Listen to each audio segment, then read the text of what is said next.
Hello students, आइए continue करते हैं। Fibre to fabric at page number 28.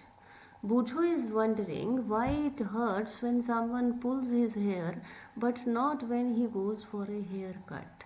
बूझो हैरान हो रहा है कि जब कोई उसके हेयर्स को पुल करता है, खींचता है, तो उसको पेन होता है, लेकिन जब वो हेयर कट करवाता है तब उसे पेन नहीं होता। दरअसल हमारे जो हेयर्स हैं वो बने होते हैं डेड सेल्स से, तो जब हम हेयर कट करवाते हैं हमें पेन नहीं होता। लेकिन जब कोई हमारे हेयर्स को पुल करता है, खींचता है, तो क्योंकि हमारे जो हेयर्स हैं वो स्किन से अटैच्ड होते हैं और स्किन में लाइव सेल्स हैं, तो हमारी स्किन अफेक्ट होती है और हमें पेन होता है। Bujo is wondering why a cotton garment cannot keep us as warm in winter as a woolen sweater does. बूझो हैरान हो रहा है कि कॉटन के जो गारमेंट्स हैं, कपड़े हैं, वो हमें इतनी वार्मथ नहीं देते विंटर्स में जितनी कि वूलन स्वेटर्स देते हैं। दरअसल वूलन स्वेटर्स में होल्स होते हैं और वो होल्स जो हैं वो बहुत सारी एयर ट्रैप कर लेते हैं, फंसा लेते हैं। और क्योंकि जो एयर है बैड कंडक्टर है हीट की, हीट को अपने में से कंडक्ट नहीं होने देती, पास नहीं होने देती, तो हमारे अंदर की जो वार्मथ है वो बाहर नहीं जा सकती और बाहर की ठंडक अंदर नहीं आ सकती, तो हम वार्मथ फील करते हैं। लेकिन कॉटन क्लोथ्स में इतने पोर्स, वो थिन होता है, बड़े पोर्स नहीं होते हैं, ज़्यादा एयर ट्रैप नहीं होती, तो उतनी वार्मथ हमें नहीं मिलती। Activity 3.4. Debate amongst your classmates whether it is fair on the part of humans to rear sheep and then chop off their hair for getting wool.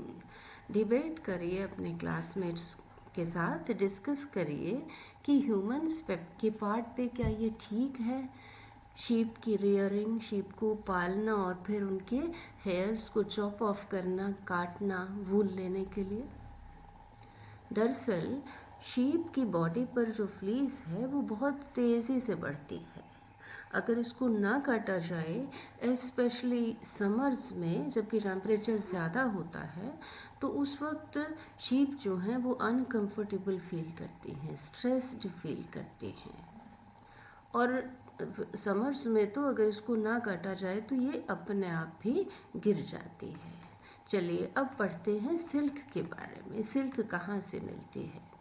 Silk fibres are also animal fibres. Silk fibres भी animal fibres होते हैं। Silk worms spin the silk fibres. Silk fibres को कौन spin करते हैं, बुनते हैं? Silk worms. Silk worms spin करते हैं सिल्क फाइबर्स को।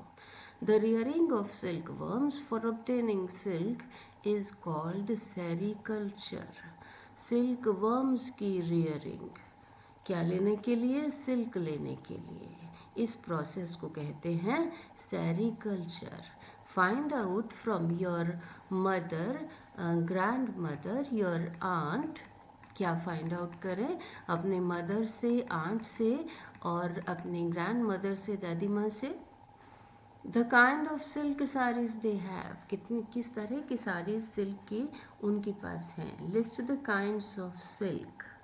सिल्क की काइंड्स मैं यह बता दूं कि बहुत सारे टाइप्स हैं सिल्क की। मलबरी सिल्क, कोसा silk, muga silk, tussar silk, तो अभी हम पढ़ेंगे। Before we discuss the process of obtaining silk, it is necessary to know the interesting life history of silk moth. Silk moth की लाइफ हिस्ट्री जो है वो बहुत इंटरेस्टिंग है, आइए पढ़ते हैं। The female silk moth lays eggs. Female silk moth क्या करती है? एग्स ले करती है। फ्रॉम विच हैच लार्वे, जिसमें से कि लार्वे निकलते हैं। विच आर कॉल्ड कैटरपिलर्स और सिल्क वर्म्स। लार्वे को और क्या कहते हैं? कैटरपिलर्स या silk worms. They grow in size, and when the caterpillar is ready to enter the next stage of its life history called pupa, ये लार्वा जो हैं वो ग्रो करते हैं साइज में धीरे धीरे, और फिर ये नेक्स्ट स्टेज में एंटर करते हैं, और वो कौन सी स्टेज है? प्यूपा। तो उससे पहले कि वो प्यूपा स्टेज में एंटर करें, क्या क्या शुरू कर देते हैं ये? It first weaves a net to hold itself. ये एक नेट बुनता है, एक कवरिंग बुनता है, टू होल्ड इटसेल्फ, अपने आप को होल्ड करने के लिए, अपनी प्रोटेक्शन के लिए। Then it swings its head from side to side in the form of the figure 8। तो फिर ये अपने हेड को बाहर निकालता है साइड से, और किस तरह की शेप बनाता है? शेप ऑफ 8 बनाता है। ये देखिए, ये मेल सिल्क मॉथ और ये फीमेल सिल्क मॉथ। और during these movements of the head, जब ये हेड की मूवमेंट्स करता है, the caterpillar secretes fibre made of a protein. तो कैटरपिलर यानी लार्वा क्या करता है, क्या स्क्रीट करता है? एक फाइबर स्क्रीट करता है, जो कि किस चीज़ का बना होता है? प्रोटीन का बना होता है। आइए देखें, ये फीमेल सिल्क मॉथ ये एग्स ले करती है। ये एग्स दिखाए हैं, मलबरी लीफ है, ये मलबरी ट्री का लीफ, शहतूत का पेड़ कहते हैं। और ये एग्स फिर इनमें से क्या निकलते हैं? ये सिल्क वॉर्म, या इनको कहते हैं लार्वे या कैटरपिलर।